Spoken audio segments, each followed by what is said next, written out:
नमस्कार साथियों, केसी Samota YouTube channel पर आपका स्वागत है। आज हम पढ़ेंगे जयप्रकाश नारायण की संपूर्ण क्रांति। साथियों, जयप्रकाश नारायण के द्वारा लिखित ये पुस्तक, जिसका शीर्षक है संपूर्ण क्रांति, यह है भारत के आज़ादी के तीसरे दशक में लिखी गई एक महत्वपूर्ण कृति है।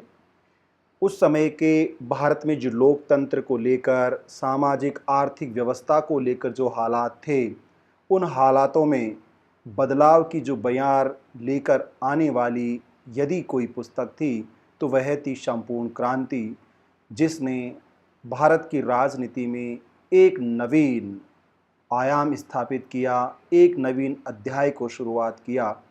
आइए साथियों, हम जानते हैं जयप्रकाश नारायण की संपूर्ण क्रांति क्या है और इस संपूर्ण क्रांति पुस्तक में उनका विमर्श क्या रहा है।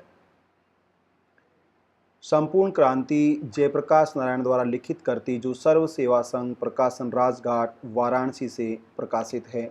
साथियों, इस पुस्तक की कीमत उस समय 2 रुपये हुआ करती थी, तो हम सोच सकते हैं कि बहुत ही कम उस समय मुद्रा की क्रय शक्ति थी, लेकिन पुस्तक अमूल्य है। पुस्तक की प्रस्तावना में गांधी के 2 कथनों को स्थान दिया गया है। पहला कथन है, सच्चा स्वराज मुट्ठी भर लोगों द्वारा सत्ता हासिल करने से नहीं, बल्कि सत्ता का गलत इस्तेमाल होने पर जनता द्वारा उसका प्रतिकार करने की ताकत हासिल करने से आएगा। स्वराज का अर्थ है सरकारी नियंत्रण से मुक्ति होने के लिए लगातार प्रयत्न करना, फिर वह नियंत्रण विदेशी सरकार का हो या स्वदेशी सरकार का। तो साथियों, हम ये जानते हैं कि यहाँ जयप्रकाश नारायण गांधी के इस कथन के माध्यम से हमें ये स्पष्ट कर देना चाहते हैं कि अंग्रेज़ों से जो हमें फिरंगी हुकूमत से आज़ादी मिली है, वह आज़ादी अभी तक अपने सही अर्थ को प्राप्त नहीं कर पाई है। इसलिए गांधी के इस कथन से हमें ये सीखना है कि आज़ादी हमें केवल फिरंगी हुकूमत से ही नहीं चाहिए। भारत की वर्तमान जो सरकार स्वदेशी सरकार है, उसके द्वारा जो जनता पर दमन चक्र स्थापित किया जाता है, लोकतंत्र में जहां लोगों के ऊपर तंत्र हावी हो जाता है, वहां हमें उस तंत्र से आज़ादी चाहिए। और उसी तंत्र से आज़ादी के लिए जयप्रकाश नारायण ने संपूर्ण क्रांति का आह्वान किया है, जो केवल राजनीतिक क्षेत्र में नहीं अपितु सामाजिक क्षेत्र में, आर्थिक क्षेत्र में, सांस्कृतिक क्षेत्र में, शैक्षणिक क्षेत्र में और नैतिक क्षेत्र में संपूर्ण परिवर्तन का आह्वान करती है। तो साथियों, आइए जानते हैं। इस पुस्तक में 6 अध्याय हैं और 6 अध्यायों के शीर्षक हैं। पहला, भारत की आज की स्थिति, जो भारत की हालात को, उस दौर के हालात को बयां करता है। समस्याओं का हल, उन हालातों का समाधान कैसे किया जाए। लोकतंत्र, भारतीय लोकतंत्र की वस्तु स्थिति या सच्चाई क्या है। क्या अंग्रेजी हुकूमत जाने के बाद भारत में सच्चा लोकतंत्र आ गया। चौथा अध्याय संपूर्ण क्रांति के विभिन्न पहलू को अभिव्यक्त करता है। 5वां अध्याय कार्यक्रम और 6वें अध्याय में जयप्रकाश नारायण के द्वारा भारत के नौजवानों, छात्रों, विद्यार्थियों को आह्वान किया गया है कि वो उसके तरुण मित्रों के रूप में अपने कर्तव्य पथ पर चलें और उस पर चलकर भारत की आज़ादी को सच्चे मायनों में स्थापित करें। भारत की आज की स्थिति, आज लहरों में निमंत्रण, तीर कैसे रुकूं मैं। आज लहरों में निमंत्रण, नदी की लहरें बुलावा दे रही हैं, अब तीर पर कैसे रुका जा सकता है।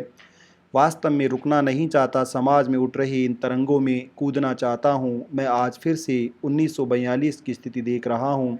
इतिहास दोहराता भी है, नहीं भी दोहराता। आज की परिस्थिति सन 42 की परिस्थिति से एक मायने में भिन्न है। ये सही है, लेकिन परिस्थिति उत्पन्न ही क्रांतिकारी है, उतनी ही क्रांतिकारी है। कन्याकुमारी से कश्मीर तक जो ये क्रांतिकारी स्थिति पैदा हो रही है, उस पर क्या प्रधानमंत्री, क्या राष्ट्रपति, कोई भी शासन काबू नहीं कर पाएगा। चीज़ें खिसक रही हैं और बहुत तेज़ी से बागडोर उन लोगों के हाथों से निकलती जा रही है। ऐसी परिस्थिति में हम लोग आमतौर पर जिस ढंग से सोचते हैं, उससे भिन्न ढंग से सोचना चाहिए।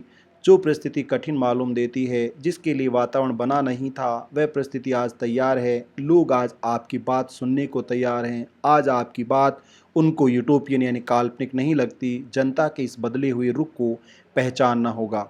तो साथियों, यहाँ पर जयप्रकाश नारायण उस दौर के हालात का जिक्र कर रहे हैं जिस दौर में भारत को एक क्रांति की आवश्यकता है, और उस क्रांति के माध्यम से ही जयप्रकाश संपूर्ण क्रांति को लागू करेगा जो 6 क्षेत्रों में तब्दीली ला सकती है।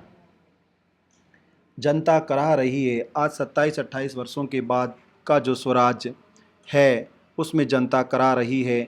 भूख है, महंगाई है, भ्रष्टाचार है, कोई काम नहीं जनता का निकलता है बगैर रिश्वत दी। सरकारी दफ्तरों में, बैंकों में, हर जगह टिकट लेना है, उसमें जहाँ भी हो रिश्वत के बगैर काम नहीं जनता का होता। हर प्रकार के अन्याय के नीचे जनता दब रही है। शिक्षा संस्थाएं भ्रष्ट हो रही हैं। हजारों नौजवानों का भविष्य अंधेरे में पड़ा हुआ है। जीवन उनका नष्ट हो रहा है। इस प्रकार की शिक्षा दी जाती है। गुलामी की शिक्षा, कलम घिसने की शिक्षा, शिक्षा पाकर दर दर ठोकरें खाना, नौकरी के लिए नौकरियां मिलती नहीं। दिन पर दिन बेरोजगारी बढ़ती जाती है। गरीब की बेरोजगारी बढ़ती जाती है। गरीबी हटाओ के नारे जरूर लगते हैं, लेकिन गरीबी बढ़ी है पिछले वर्षों में। भूमिहीनता मिटाने के लिए सीलिंग के कानून, दूसरे कानून बने हैं, लेकिन आज पहले के मुकाबले में ज़्यादा भूमिहीन हैं। ज़मीनें छिन गई हैं छोटे छोटे गरीब किसानों की। तो मित्रों, आज की स्थिति यह है। भारत में 82% लोग गांव में रहते हैं, 18% लोग शहर में रहते हैं। गांवों में समाज वर्गों में विभक्त है। जो लोग भूमि मालिक हैं उन लोगों के पास ज़मीन के अलावा व्यापार भी है और नौकरी भी है। दूसरी ओर भूमिहीन मजदूर हैं, उनके पास न भूमि है, व्यापार है, नौकरी कुछ भी नहीं। उन लोगों को फ़ायदा पहुंचाने के लिए भूमि सुधार के कई कानून बने, लेकिन सारे के सारे निष्फल रहे, उससे कुछ नहीं बना। यह सद्भाग्य है कि हिंसा अब तक नहीं हुई। गाँव का स्वरूप क्या हो, यही भारत के नवनिर्माण की मुख्य समस्या। वहाँ शोषक, शोषित और धनिक गरीब का भेद पैदा हो चुका है। इन भेदों को केवल स्थूल रूप से हटाना ही नहीं, बल्कि सामाजिक और आर्थिक समता कैसे स्थापित हो, यही मुख्य समस्या है। ये कैसा समाजवाद? भारत जैसे कृषि प्रधान देश में समाजवाद का क्या स्वरूप रहेगा और वह किस प्रकार लाया जाएगा? किसी समाजवादी या साम्यवादी के पास उसका नक्शा है? कुल मिलाकर समाजवाद के नाम पर देश के अर्थतंत्र को ही खत्म किया जा रहा है, और जो गरीबों के प्रश्न हैं उन्हें हल नहीं किया गया। न एक्सप्लॉइटेशन, शोषण खत्म हुआ, न बराबरी खत्म हुई, असमानता, न गरीबी खत्म हुई, न महंगाई। ये सब बीमारियां बढ़ती जा रही हैं। मैं इसे नकली या भ्रष्ट समाजवाद कहता हूँ। सरकार जो भी धंधा अपने हाथों में लेती है उसमें नफ़ा बंद हो जाता है। अगर पहले होता भी होगा तो बहुत कम है। निजी क्षेत्र के इंतजाम से तो अच्छा नमूना समाजवाद को पेश करना चाहिए, और जो नफ़ा हो उसका मुनासिब बंटवारा हो। यही न कहते हैं कि निजी क्षेत्र में मुनाफे का बड़ा हिस्सा थोड़े लोगों के हाथों में चला जाता है, मजदूरों को नहीं मिलता। लेकिन यहाँ तो मुनाफा होता ही नहीं, बंटवारे का सवाल ही पैदा नहीं होता। हो भी कैसे, जबकि बड़े बड़े अफसर हैं, बंगले हैं, रेलवे अफसरों के बड़े बड़े सैलून हैं। नतीजा ये हुआ कि आज कुछ लोगों को बेतहासा मुनाफा हो रहा है। आरंभ से अंत तक ये योजना दोषपूर्ण है। मेरी समझ में नहीं आता कि सारा देश एक है, कहीं कुछ पैदा होता है, कहीं कुछ पैदा होता है, तो उसके आवागमन में ये सारी रुकावटें क्यों? या तो पूर्ण रूपेण समाजवाद हो या पूर्ण रूप से मुक्त व्यापार हो, लेकिन यहाँ तो दोनों की अशुद्धियों की मिलावट है, जिसका ये परिणाम है। इन कामों के कारण समाजवाद आज जितना बदनाम हुआ है, उतना तो कोई जानबूझकर योजनापूर्वक बदनाम करने की कोशिश करता तो भी समाजवाद इतना बदनाम न होता। आज समाजवाद नहीं है, इस देश में तो नहीं है। सिर्फ सरकार अपने हाथों में उद्योग, रेलवे आदि को लेती चली जाए और इससे समाजवाद आ जाए, तब तो बड़ा आसान है। सरकार जो भी कदम उठाती है समाजवाद के नाम पर ही उठाती है, लेकिन नतीजा उल्टा होता है। जनता के ऊपर उल्टा ही असर पड़ता है। अभी कार्यकर्ताओं के महंगाई भत्ते के सिलसिले में वेतन से रकम काट लेने की पॉलिसी अपनाई गई। इससे महंगाई घटी नहीं, बढ़ती ही जा रही है। ये सोशलिज्म नहीं है, ब्यूरोक्रेसी यानी अफसरशाही है। एक तरह से अफसरों का राज है। राष्ट्रीयकरण से क्या होगा? आज हमारे यहाँ की मुख्य समस्या है राष्ट्रीयकरण। हमारे यहाँ तो राष्ट्रीयकरण में पूंजीवाद और पब्लिक सेक्टर दोनों की बुराइयाँ घुसी हुई हैं। मैं इस नतीजे पर पहुँचा हूँ कि बापू का ट्रस्टीशिप का विचार पूंजीवाद से आगे जाता है। इतना ही नहीं, समाजवाद और साम्यवाद से भी अधिक प्रगतिशील है। साम्यवादी देशों में भी वितरण, उत्पादन, दाम, कार्य प्रेरणा आदि समस्याएं हैं। वितरण में और अतिरिक्त मूल्य में किसका कितना हिस्सा हो, ये समस्या अब तक समाजवाद या साम्यवाद हल नहीं कर पाया। लोकतांत्रिक समाजवादी देश स्वीडन और नॉर्वे उस समस्या का हल खोज रहे हैं।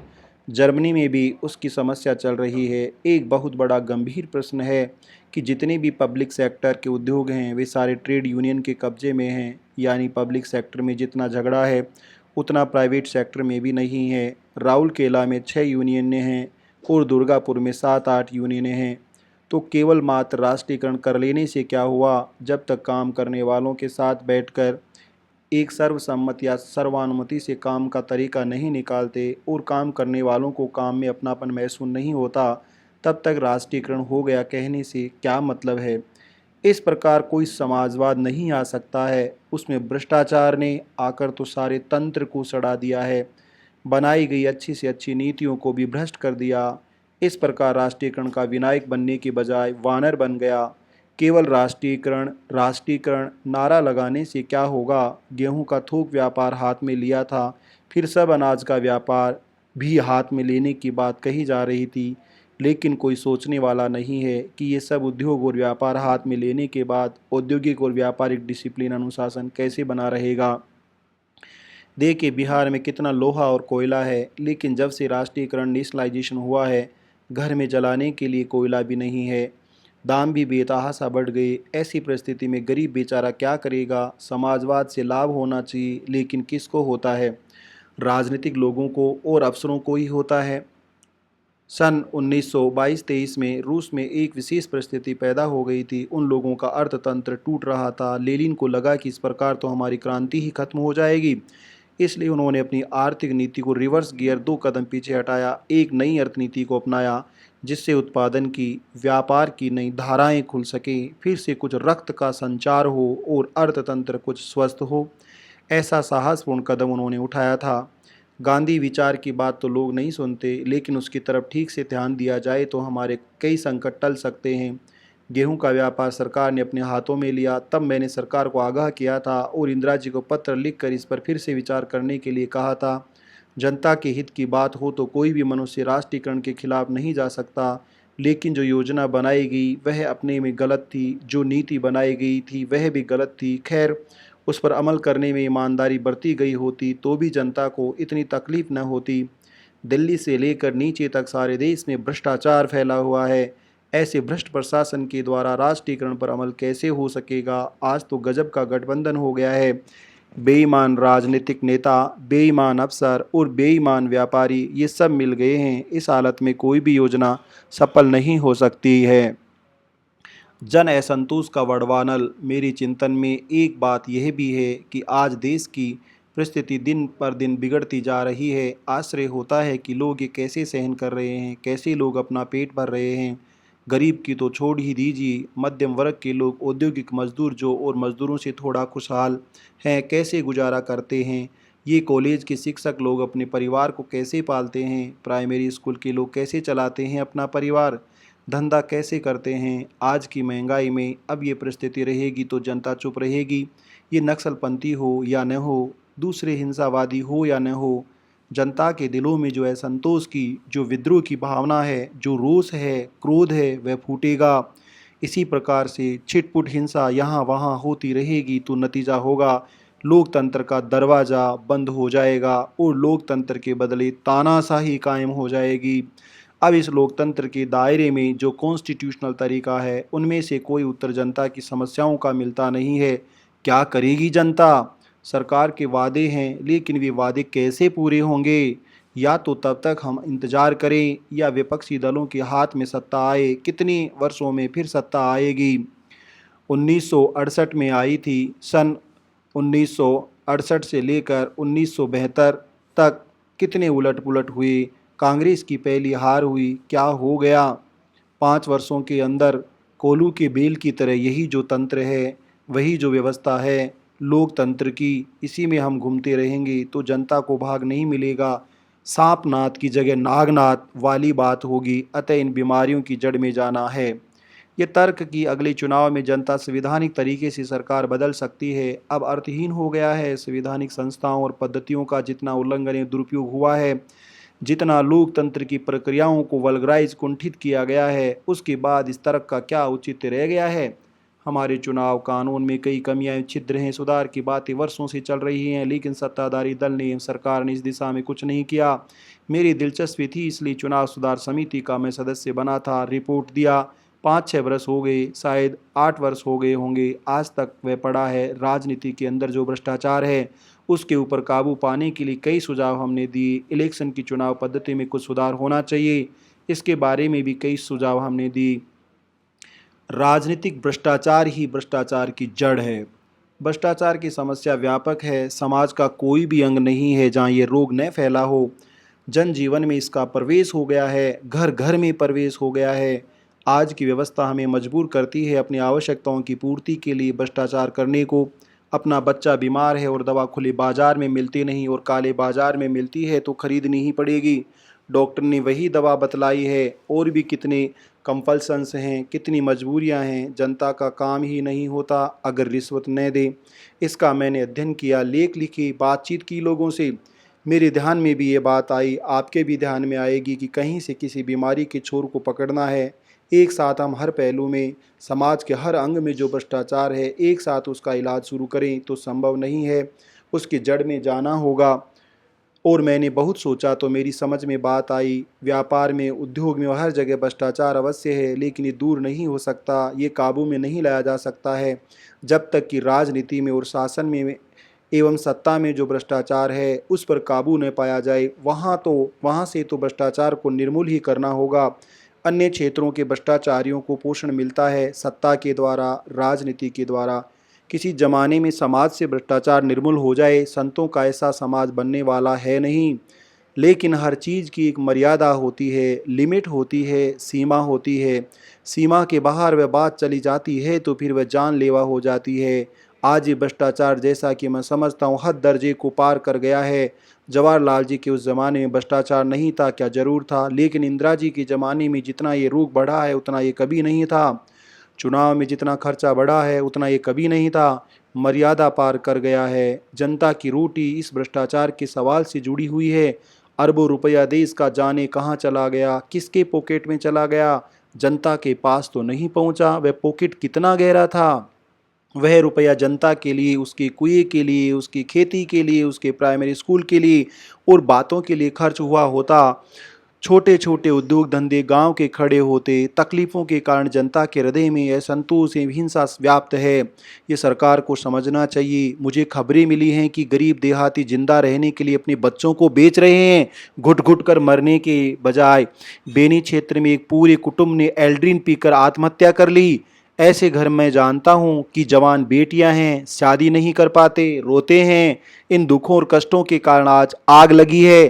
किसी को लगाने की जरूरत नहीं है उस आग को, बल्कि देखना यह है कि इस आग में कहीं देश न जल जाए, बल्कि इस आग के अंदर से देश कुछ निखरे, जैसे सोना आग से निकलकर निखरता है और अच्छा सोना बनता है। समस्याओं की गंभीरता को समझिए। मैं देश भर में आग लगाता नहीं फिरता, ये मेरा काम नहीं है। जिसको आंखें हैं वह देख सकता है कि देश भर में आज आग सुलग रही है।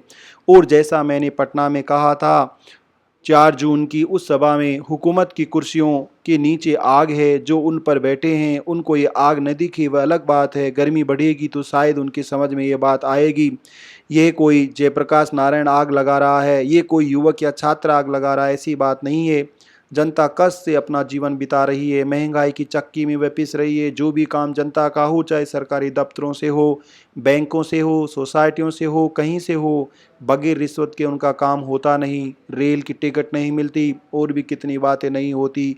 कितने हमारे नौजवान जिनके माता पिता, अभिभावक अपनी गाड़ी कमाई के हजारों रुपए खर्च कर, अपनी ज़मीन रहन रख कर उनको पढ़ाते हैं, और ऐसी पढ़ाई होती है कि हजारों नवयुवकों का जीवन नष्ट हो जाता है। दर दर घूमते हैं, दर दर ठोकर खाते हैं नौकरियों की खोज में। ऐसी गुलामी की शिक्षा दी जा रही है। बेरोजगारी है, ये सारी समस्याएं गरीबों की हैं, पढ़े लिखे लोगों की हैं, अनपढ़ों की हैं। पहले भी थी, अंग्रेज़ों के राज में भी थी। जवाहरलाल जी के ज़माने में भी ये समस्याएं थी। मेरा किसी व्यक्ति से झगड़ा नहीं है, चाहे वे इंदिरा जी हो या और कोई हो, हमारा तो नीतियों से है, सिद्धांतों से है, कार्यों से झगड़ा है। जवाहरलाल जी के साथ जो मतभेद थे वे खासकर परराष्ट्रीय मामलों में, हंगेरी, तिब्बत, चीन के इत्यादि के मामलों में थे, लेकिन इंदिरा जी से तो अंतर्देशीय मामलों में मतभेद है। सुरसा की तरह इन समस्याओं का आकार आज बढ़ा हुआ है और देश की सारी जनता को ये भय है कि सुरसा इनको निगल न जाए, ये स्थिति है। आज तो विस्फोट अनिवार्य है, नहीं होता यही आश्चर्य होता है। हमारे देश की जनता में कितनी सहिष्णुता है, कितनी समझदारी है, कितना सयानापन है, ये मालूम होता है। लेकिन इसकी एक मर्यादा होती है। इस सारे असंतोष को सही रास्ता देना होगा। गुजरात ने प्रकाश दिखाया। 27 बरस हुए आज़ादी की, इस बीच में कई छोटी छोटी लड़ाइयाँ हुई, कहीं किसानों का कोई संघर्ष हुआ, कहीं मजदूर यूनियन ने कोई हड़ताल की, कहीं विद्यार्थी यूनियन ने कुछ किया, लेकिन ये सब छोटे छोटे सवालों को लेकर के हुआ। अभी तक यानी पिछले दिसंबर जनवरी तक देश के विद्यार्थियों ने जो आंदोलन किए, चाहे लखनऊ के हो, इलाहाबाद के हो, बीएचयू के हो, कहीं के हो, छोटी छोटी अपनी मांगों के लिए उन्होंने आंदोलन किए, लड़ाइयाँ लड़ी, विद्यार्थी जीवन से संबंधित, परीक्षाओं से संबंधित और इसी प्रकार के शिक्षा संबंधी, हॉस्टल संबंधी, फीस संबंधी प्रश्नों के लिए। परंतु गुजरात के विद्यार्थियों को इसका श्रेय है कि उन्होंने पहली बार अपनी मांगों से ऊपर उठ करके कई ऐसी मांगों के लिए संघर्ष किया जो राष्ट्र की मांगे हैं, सारे देश की जनता की मांगे हैं। गुजरात की जनता की तो हैं ही, लेकिन सबके लिए हैं। ये बात गुजरात ने सामने रखी कि आज जो मंत्रिमंडल है बहुत ही भ्रष्ट है, इसका भ्रष्टाचार सहन करने के लायक नहीं है और भ्रष्टाचार को दूर करना हो, मिटाना हो तो इस मंत्रिमंडल को जाना चाहिए। महंगाई बहुत है, वह खत्म होनी चाहिए। बेकारी है, पढ़े लिखों की है, अनपढ़ों की है, वह खत्म होनी चाहिए। अब ये तीन जो बातें थी, भ्रष्टाचार, महंगाई और बेरोजगारी, ये गुजरात के छात्रों की समस्याएं नहीं थी, सारे समाज की थी। और गुजरात के समाज की ही नहीं, सारे देश की समाज की थी। ये पहली बार हुआ। इसके बाद बिहार के छात्रों ने आंदोलन शुरू किया। उन्होंने एक चौथी बात जोड़ी, तीन तो गुजरात वाली और चौथी बात बिहार के छात्रों ने ये जोड़ी कि शिक्षा में आमूल परिवर्तन करो। ये निकम्मी शिक्षा है, इसके बदले में ऐसी शिक्षा दो जो जीवन उपयोगी हो, जिस शिक्षा को प्राप्त करके अपने पैरों पर खड़े हो सके, हम कुछ कर सकें। बिहार जाग उठा। गुजरात का आंदोलन ही शुरू हुआ था इस मांग के कि चिमनभाई पटेल इस्तीफा दें, लेकिन बिहार में गफूर मिनिस्ट्री का इस्तीफा हो, बिहार मिनिस्ट्री का इस्तीफा हो, विधानसभा का विघटन हो, इससे आंदोलन शुरू हुआ नहीं था। फिर भी आंदोलन ने जोर पकड़ा और काफ़ी जोर पकड़ा। प्रदेश व्यापी आंदोलन हुआ। 19 मार्च को पटना में असेंबली खुलने वाली थी, हजारों लोग आने वाले थे देहातों से, जिनमें छात्री अधिक थे। उन छात्रों ने वहां राज्यपाल साहब को अपनी असेंबली भवन जाने से रोका, धरना वगैरह दिया, लाठी चली, गोलियां चली, पटने में आग लग गई। असेंबली भवन से मुश्किल से 100 कदम होगा असेंबली के जो सचिव विश्वनाथ मिश्रा जी का घर, वे जज की हैसियत रखने वाले हैं, उनके घर में आग लगी। चिल्ला रहे हैं, स्पीकर से कह रहे हैं गेट खुलवा दीजिए, मैं जाकर देखना चाहता हूं कि हमारे बाल बच्चों की हालत क्या है। वह सारा जल गया और होटल जल गए, दुकानें लूटी गई, लाखों की संपत्ति नष्ट हुई, निरपराध लोग मारे गए। ये सारा हुआ। कितने कांड हुए उन सब में जाने की जरूरत नहीं। परिणाम ये हुआ कि बिहार प्रदेश छात्र संघर्ष समिति ने कहा था कि बिहार की मिनिस्ट्री को जाना चाहिए। मैंने इसका समर्थन किया कि तुम्हारी मांग तो उचित है, जिस मिनिस्ट्री की इतनी बड़ी निष्फलता हो, ऐसी नालायकी हो तो उस जाना चाहिए। या तो असेंबली सरकार को सेंसर करे, इनकी निंदा करे, दूसरी मिनिस्ट्री बनाए, दूसरी गवर्नमेंट स्थापित करे, या ये लोग जाएं, इन्हीं के अथॉरिटी के नीचे ये मिनिस्ट्री काम कर रही है। इस विधानसभा के तत्वाधान में ये मंत्रिमंडल काम कर रहा है। जनता का इसमें अविश्वास हुआ है। यदि यह अविश्वास बना रहा तथा और अधिक गहरा हुआ तो जल्द ही देश में तानाशाही कायम हो सकती है। अतः हमारे लोकतंत्र के लिए स्वस्थ और स्वागत योग्य संकेत है कि जनता सही अर्थों में लोकतंत्र की मालिक खड़ी हुई है और असंवैधानिक किंतु शांतिपूर्ण तरीकों से स्वयं को अभिव्यक्त कर रही है तथा राज्य सत्ता को अपनी इच्छानुसार झुका रही है। संभव है यह आंदोलन कुछ लोगों को, विशेषतः जो सत्ता में हैं, उनको असंवैधानिक और लोकतंत्र विरोधी लगे। असंवैधानिक तो ये है कि किंतु लोकतंत्र विरोधी नहीं। जनता क्या करे जब संवैधानिक संस्थाएं जन आकांक्षा का प्रतिनिधित्व करने में असफल हो जाती हो और उन समस्याओं का कोई हल नहीं प्रस्तुत करती हो जिनकी चक्की में जनता पिस रही हो। जनता के असंतोष को, दुख दर्द को, उसको कष्ट को, उस रोष को, क्रोध को, सबको एक दिशा दी जाए, शांति में दिशा दी जाए, विधायक दिशा दी जाए। जनता को बुलावा देने के लिए नहीं, एक सेफ्टी वॉल्व के लिए नहीं कि स्टीम का प्रेशर बहुत बढ़ गया तो सेफ्टी वॉल्व नहीं है तो बॉयलर फूट जाएगा, उस माने में नहीं कह रहा हूँ कि बॉयलर फूटने से बचा लेना है। आखिर सेफ्टी वॉल्व के साथ साथ इंजन भी तो रहता है, उसी बॉयलर के सारे रेलगाड़ी चलती है 85 मील प्रति घंटे की रफ्तार से। तो दिशा देने का मतलब यही नहीं है कि जनता के रोज़ को निकल जाने का रास्ता दे दो। सोडा वाटर का जोश निकल गया, फिर लोग ठंडे हो गए, ऐसा नहीं। आगे चलना है, छात्रों को इंजन बनना है। सर्वस्पर्शी नीति उत्थान का यह आंदोलन है। ये आंदोलन केवल सत्ता में जो लोग हैं, राजनीति में जो लोग हैं, उनके सुधार के लिए नहीं है। ये एक ऐसा सुवर्ण अवसर है कि सारे वातावरण का नीतिक स्तर ऊंचा कर दिया जाए और एक नैतिक क्रांति हो।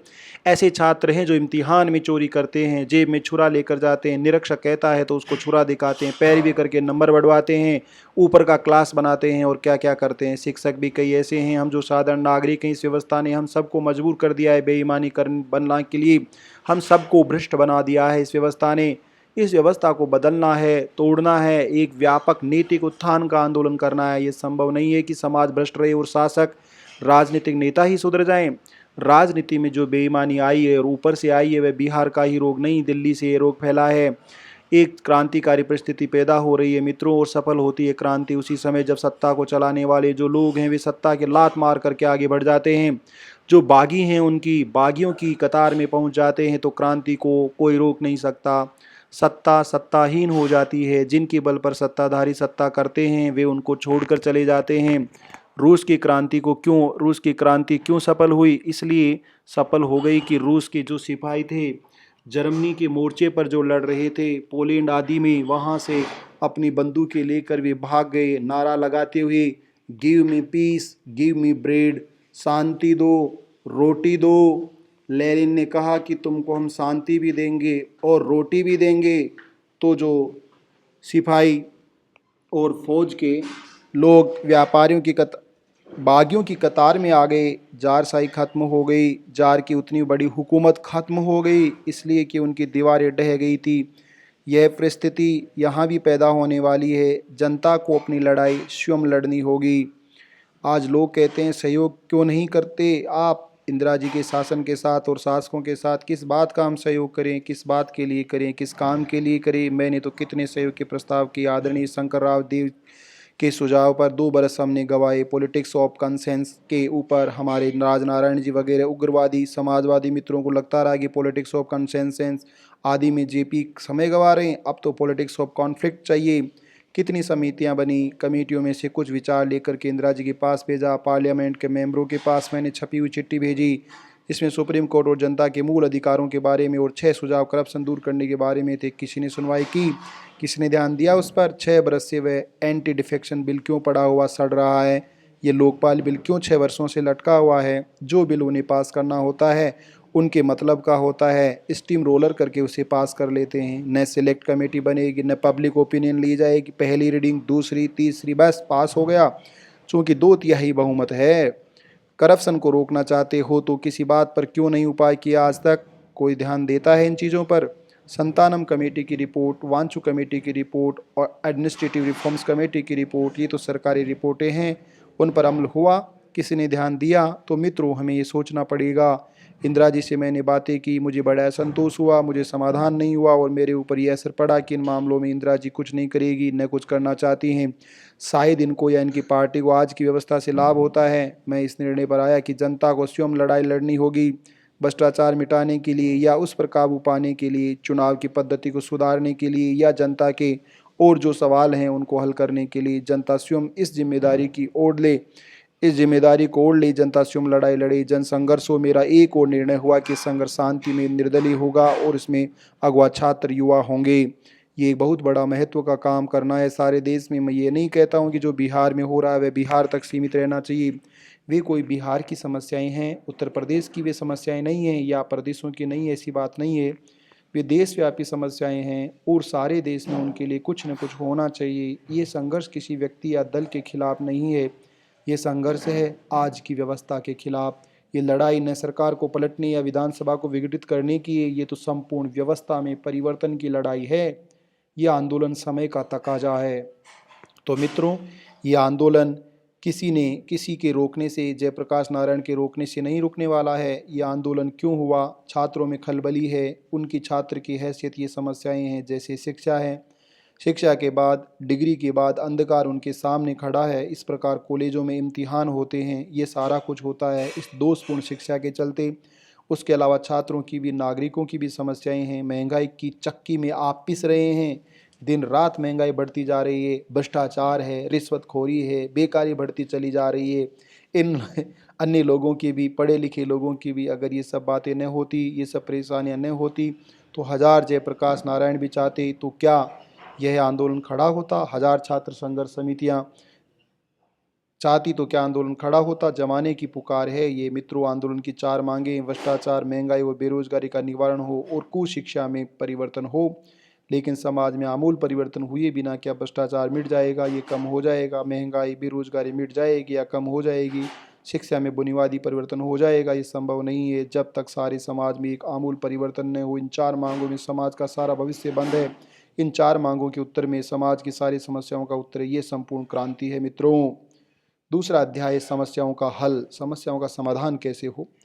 आर्थिक योजना की नीतियों में आमूल परिवर्तन आवश्यक। हमारे देश की आर्थिक विकास की प्रक्रिया ऐसी होनी चाहिए जो सबसे पिछड़े लोगों की तरफ सबसे पहले ध्यान दे।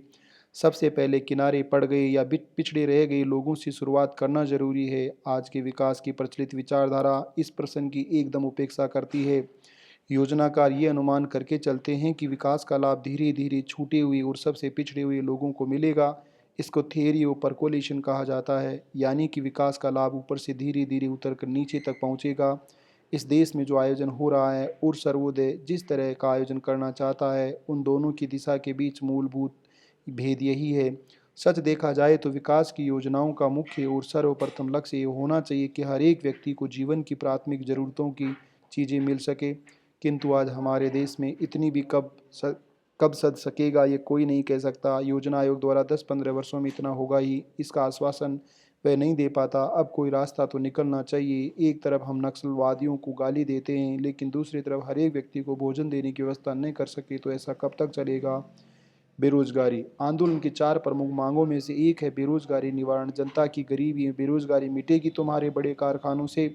एक सभा में मैंने एक बात कही, प्रसिद्ध अर्थशास्त्री VKRV राव ने भी यही कही और हम दोनों का समर्थन करते हुए जवाहरलाल जी ने कहा कि प्रोफेसर राव और जयप्रकाश ने जो कहा ठीक है। अपने सामने दो मिसालें हैं, एक बिहार है जिसमें देश की बड़ी से बड़ी हैवी इंडस्ट्री है, लोहा भी है, सीमेंट भी है, हैवी इंजीनियरिंग भी सारा है और फिर भी यहाँ सबसे गरीब प्रदेश है। दूसरी तरफ पंजाब है जिसमें एक भी हैवी इंडस्ट्री नहीं है और सबसे समृद्ध प्रदेश। ये बात खुद प्राइम मिनिस्टर ने स्वीकार की। भ्रष्टाचार केवल नैतिक प्रश्न नहीं, गरीब की रोटी से जुड़ा है। दूसरी मांग है भ्रष्टाचार निराकरण। भ्रष्टाचार का यह हाल है कि वह कोई केवल नैतिक प्रश्न नहीं रहा। अरबों रुपया जो गरीबों की भलाई के लिए पंचवार्षिक योजनाओं में या उनके बाहर भी उनके हित में खर्च करने का था, उन अरबों रुपयों में से न जाने कितना रुपया दूसरों की जेबों में चला गया, गरीब तक पहुंचा ही नहीं। ये सारा रुपया गरीबों तक पहुंचा हुआ होता तो आज देश की गरीबी मिट तो नहीं गई होती, लेकिन बड़ा अंतर हुआ होता उसमें। इसलिए भ्रष्टाचार कोई नैतिक प्रश्न नहीं, देश की जनता की खास करके गरीबों की रोटी का सवाल उसके साथ जुड़ा हुआ है। बिहार में वरिष्ठ अधिकारी बताते हैं कि सरकारी खर्च का 50% भ्रष्टाचारियों की जेबों में पहुंच जाता है। कुछ अधिकारी तो इस आंकड़े को 75% इतना ऊंचा बतलाते हैं। 85% इतना ऊंचा बतलाते। भ्रष्टाचार हमें दूर करना है, उसकी जड़ पे प्रहार करना है। कैसे होगा वह? पहले राजनीति के भ्रष्टाचार और प्रशासन के भ्रष्टाचार को मैं क्यों हाथ में लेता हूँ? इसलिए कि वह जड़ है, उसकी वजह से सारा जनजीवन भ्रष्ट हुआ है। भ्रष्टाचार में सत्ता वालों का निहित स्वार्थ है। बिहार की बात लीजिए, किसी मालूम नहीं है कि बिहार में अनेक प्रभावशाली कैबिनेट मंत्री हैं जो भ्रष्टाचारी हैं। मुझे भ्रष्टाचारियों के नाम है उनके खिलाफ स्पेसिफिक चार्जेस बताने के लिए कहा जाता है। वह सब मुख्य मुद्दा टालने के लिए है, भ्रष्टाचार से निपटने की उनकी इच्छा नहीं है। वह इन्हें पुसाता नहीं कौन भ्रष्टाचारी है ये जानने के लिए किसी जांच कमीशन की नियुक्ति की जरूरत नहीं, उन्हें मालूम है ये सब। अभी अभी तक मंत्रिमंडल में रहे हुए एक मंत्री से मैं बात कर रहा था, उन्होंने कहा जयप्रकाश जी हम इस व्यवस्था के अंतर्गत हैं, हम जानते हैं कि क्या हो रहा है, कैसे पैसे बनाए जाते हैं इत्यादि। इसे प्रधानमंत्री को बताने के लिए किसी समिति की आवश्यकता नहीं। मुझे विश्वास है कि प्रधानमंत्री ये सब जानती है, क्योंकि पैसा उन्हीं के पास जाता है। चुनाव लड़ने के लिए उन्हें करोड़ों रुपया चाहिए, मंत्री को कौन पैसा देगा? लोग प्रधानमंत्री को ही देंगे। ये सौदा है, 1 लाख दोगे तो 10 लाख बनाओगे। इसलिए वे कालाबाजारियों के खिलाफ सख्ती नहीं बरत सकते। प्रशासन सुधार, संतानम, वांचू इत्यादि कई समितियों ने राजनीतिक भ्रष्टाचार उन्मूलन के बारे में कई सुझाव दिए हैं। अन्य अधिकारी लेखकों के भी सुझाव हैं। कई न्यायाधीशों के, मसलन अय्यर कमीशन, मुधुलकर कमीशन, सरजू प्रसाद कमीशन की रिपोर्ट्स हैं। मैंने भी सुझाव दिए हैं, फिर भी दिल्ली वाले इस पर कोई अमल नहीं करते, कोई कानून उसके लिए नहीं बनाते। इस बात को कोई गंभीरता से क्यों नहीं देखता, क्यों नहीं सोचता, मेरी समझ में नहीं आता। आज चारों ओर भ्रष्टाचार का वातावरण है। भ्रष्टाचार के कारण जीवनोपयोगी चीज़ों का कृत्रिम अभाव पैदा हो जाता है और कीमतें बेतहाशा बढ़ती हैं। वैसे ही भ्रष्टाचार से प्रशासन की कार्य क्षमता पर परिणाम होता है और गरीब एवं साधनहीनों के बजाय अमीर एवं प्रभावशाली लोगों के हित में भ्रष्टाचार काम करवाता है। यद्यपि समाज में सदाचारी लोग अधिक हैं तभी समाज टिका हुआ है, फिर भी दिल्ली से लेकर नीचे तक जो भ्रष्टाचार फैला हुआ है उसमें सदाचारियों के लिए टिकना मुश्किल होता जा रहा है। भ्रष्टाचार के खिलाफ सदाचार ही खड़ा हो सकता है। भ्रष्टाचार केवल मंत्रियों की ही ठेकेदारी नहीं है, व्यापार में, उद्योग में, नगर पालिकाओं में भ्रष्टाचार है, शिक्षा संस्थाओं में भ्रष्टाचार है, विद्यार्थियों में भी भ्रष्टाचार है। हमारे यहाँ तो निरीक्षक के सामने ही विद्यार्थी किताबें खोलकर नकल करते हैं। मजाल है किसी की कोई बोले, और अगर किसी ने हिम्मत कर भी दी तो वह छुरा निकालेगा। अगर ऐसे विद्यार्थी भ्रष्टाचार के विरुद्ध आंदोलन उठाएं भी तो उसमें क्या ताकत होगी? तोड़ फोड़ कर दें, आग लगा दें, ये हो सकता है, लेकिन उसमें से कोई परिणाम नहीं निकलेगा। इसलिए भ्रष्टाचार का विरोध करने वाला खुद सदाचारी होना चाहिए। भ्रष्टाचार के विरोध में सदाचार ही खड़ा हो सकता है। भ्रष्टाचार के खिलाफ लड़ाई लोगों को ही लड़नी होगी।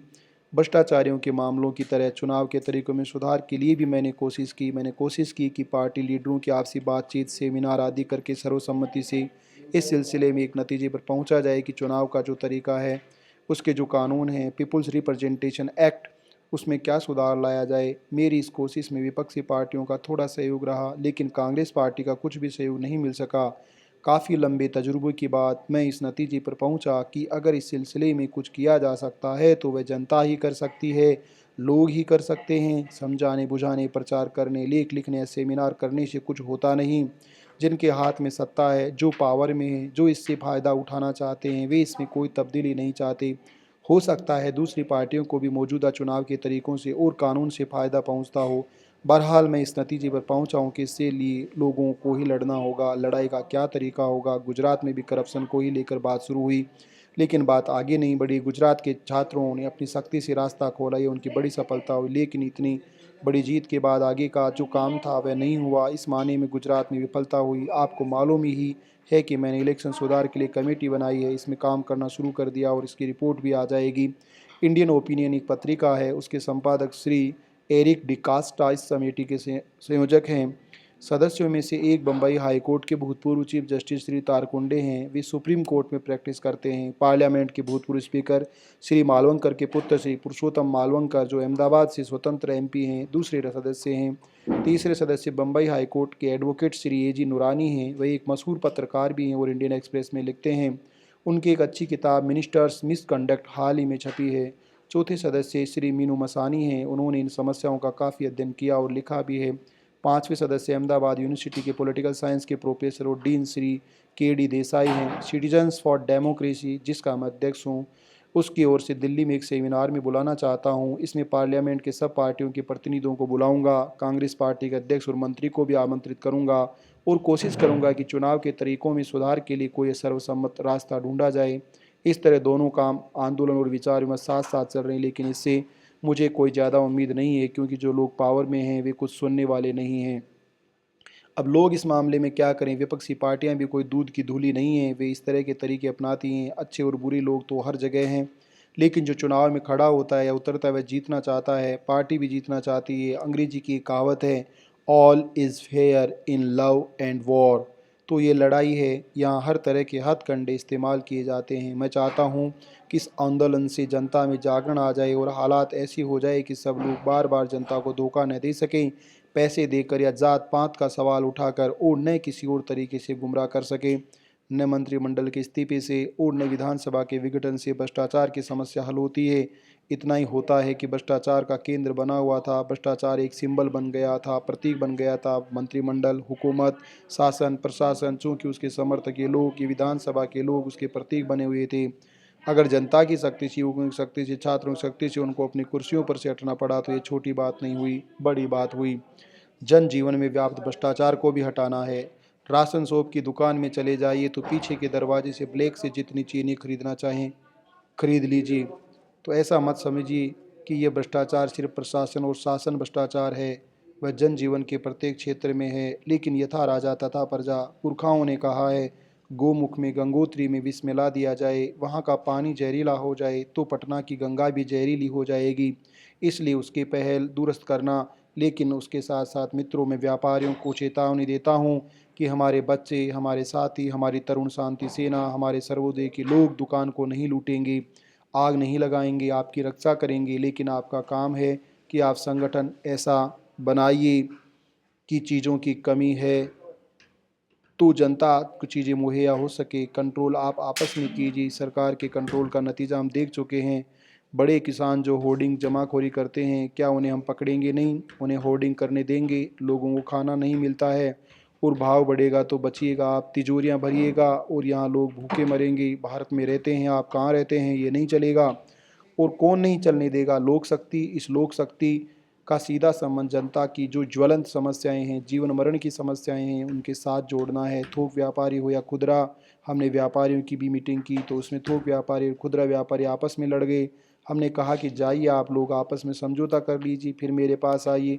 अब उनकी कमेटी बन गई है। थोक व्यापारी और मिल वाले यदि भ्रष्ट हैं तो उनको भी पकड़ेंगे।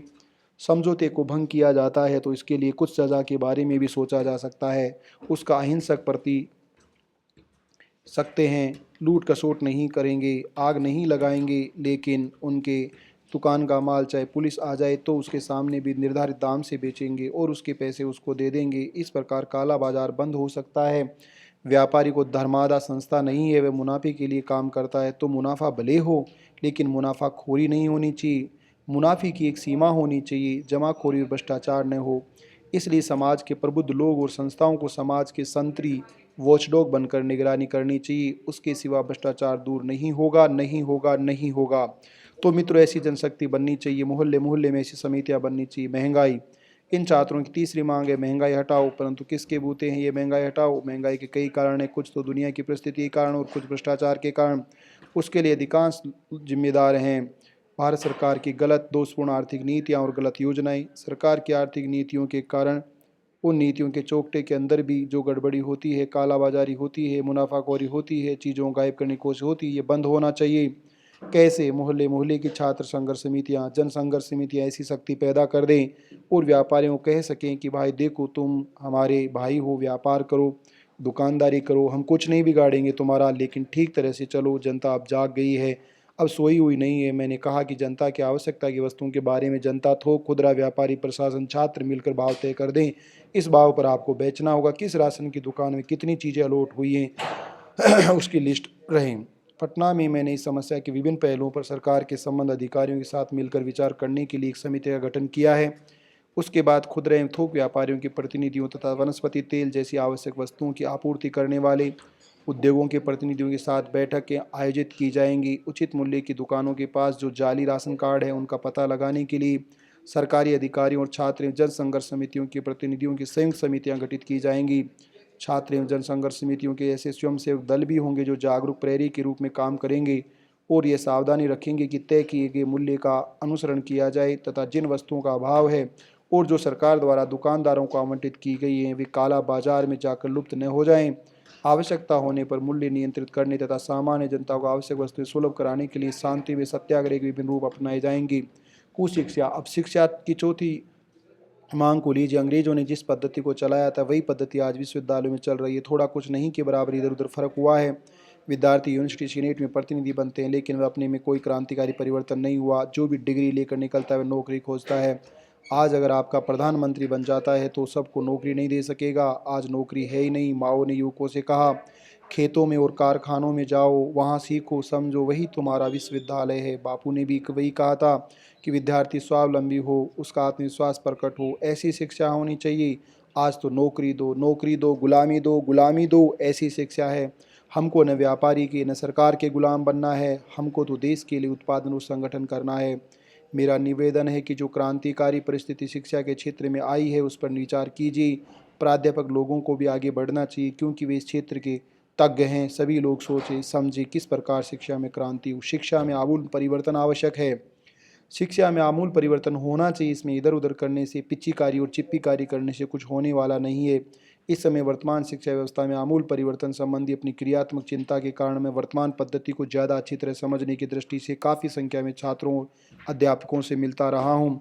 इस तरह मैं जिन निष्कर्षों पर पहुंचा उनमें सबसे महत्वपूर्ण ये है कि युवक युवतियों में ज्ञान और हुनर हासिल करने की सच्ची आकांक्षा होना ज़्यादा अच्छी और सार्थक शिक्षा की पहली आवश्यकता है। मुझे ये देखकर बड़ा धक्का लगा कि हमारे छात्रों में बहुत थोड़े से ही ऐसे हैं जिनमें इस तरह की आकांक्षा है। शेष केवल कोई शैक्षिक उपाधि चाहते हैं जिसका महत्व उसके शैक्षिक नहीं वरन व्यावसायिक मूल्य के कारण है। अधिकांश छात्रों के लिए शैक्षिक उपाधि रोजगार पाने का जरिया है। शिक्षा और उपाधियों के प्रति माता पिता और अभिभावकों का भी यही दृष्टिकोण है। छात्रों या अभिभावकों में जो अपवाद है उनसे सामान्य स्थिति में कोई अंतर नहीं पड़ता। दो मौलिक सुझाव। वास्तविकता ये होने पर कि शिक्षा में कोई मौलिक परिवर्तन तब तक संभव नहीं है जब तक कि या तो उपाधियां समाप्त न कर दी जाएं या उपाधियों का रोजगार से कोई संबंध न रहे। नौकरियां देने वाले चाहे सरकारी क्षेत्रों या निजी, सब जिस प्रकार का काम हो उसके अनुरूप स्वयं अपनी ओर से परीक्षाएं ले सकते हैं। भर्ती के बाद आवश्यकता हो तो वे सेवा काल में अतिरिक्त शिक्षण और प्रशिक्षण की व्यवस्था कर सकते हैं। उपाधियों के प्रति दृष्टिकोण में ऐसा मौलिक परिवर्तन एकाएक नहीं हो सकता। ये एक लंबी प्रक्रिया होगी जिसमें पारस्परिक लाभ के लिए विश्वविद्यालयों और रोजगार देने वालों का एक दूसरे से सहयोग आवश्यक है। उपाधियां समाप्त करने का विचार बिल्कुल नया या क्रांतिकारी नहीं है। वर्तमान स्थिति में ये बड़ी समझदारी का काम होगा। उपाधि की जगह क्या होगा? केवल एक प्रमाण पत्र कि विद्यार्थी कितने वर्ष महाविद्यालय में रहा, कितने घंटे कक्षाओं में रहा और दुकानों, कारखानों, दफ्तरों और खेती आदि में काम किया और किन विषयों में उसकी रुचि है। उसकी योग्यता और कार्यकुशलता को परखना उसी रोजगार देने वाले का काम होगा। अगर किसी विद्यार्थी ने स्वयं अपना काम चलाने की योजना बनाई हो तो विश्वविद्यालय और ज्ञान प्राप्त करने के अन्य माध्यम, कारखाने, कार्यालय, खेत आदि आवश्यक ज्ञान और कौशल प्राप्त करने में उनकी सहायता करें। स्पष्ट ही उसी किसी शैक्षिक उपाधि की आवश्यकता नहीं होगी। आंदोलन स्वयं एक खुला विश्वविद्यालय है। जो शिक्षा विद्यार्थियों के इस आंदोलन से मिल रही है वह खुद बहुत महत्वपूर्ण शिक्षा है। उन्होंने तो सिर्फ स्कूल और कॉलेज छोड़ा है, यहाँ ज़िंदगी का स्कूल सामने है, उसका ज़्यादा महत्व है। ज़्यादा अच्छी शिक्षा उनको मिल रही है। कॉलेजों में वह कुछ नहीं पढ़ पाते, वह हम उन्हें पढ़ाएंगे। जैसे करप्शन के खिलाफ लड़के लड़ रहे हैं तो करप्शन क्यों है, कैसे पैदा होता और उसे कैसे मिटाया जा सकता, जिन विशेषज्ञों ने इसका अध्ययन किया है उनकी क्या राय है, वह इसका अध्ययन करें ताकि उस चीज़ को समझ सकें। अगर महंगाई है तो क्यों है और उसे कैसे दूर किया जाए। अर्थशास्त्र के विशेषज्ञों की भिन्न भिन्न रायें इस सिलसिले में हैं, वे उनके सामने रखी जाएं। इसी तरह बेरोजगारी, चुनाव के तरीके, विभिन्न कानून और उनकी त्रुटियां, उनके दूर करने के उपाय, ये सारी चीज़ें उनको बतलाई जाएं। स्कूल और कॉलेजों में इन सारी बातों की शिक्षा उन्हें नहीं मिल सकती।